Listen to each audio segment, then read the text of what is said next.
বোর্ডে যে অঙ্কটা দেওয়া রয়েছে এই অঙ্কটা যে কোনো চাকরি পরীক্ষার জন্য খুবই গুরুত্বপূর্ণ এবং এই প্রশ্নটা রেলওয়ে গ্রুপ ডি পরীক্ষার প্রিভিয়াস ইয়ার এসেছে। মোস্ট ইম্পর্টেন্ট প্রশ্ন, কিভাবে আমরা করব এই অঙ্কটাকে করার জন্য আপনাকে অবশ্যই বদমাস রুলটা জানতে হবে। এখানে বি মানে হচ্ছে ডিভিশন, মানে ভাগের কাজ আপনাকে করতে হবে। বি মানে হচ্ছে ব্র্যাকেটের কাজ, এখানে ব্র্যাকেট নেই। ও মানে অর্ডারের কাজ, এখানে অর্ডার নেই। এর হচ্ছে মাল্টিপ্লিকেশন বা গুণের কাজ হবে।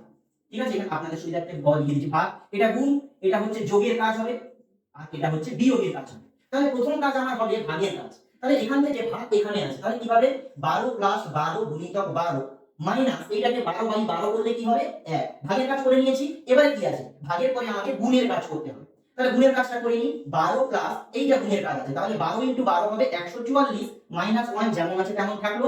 গুণের কাজ হয়েছে, এবারে যোগের কাজ হবে। এবারে যোগ এইটা, তাহলে যোগ করলে এটা আমরা কত পাবো 144 মানে 156 পাবো মাইনাস 1। লাস্ট কে পড়ে থাকলো সাবট্রাকশন বা বিয়োগ করতে হবে, তাহলে বিয়োগ করলে আমরা পাবো 155।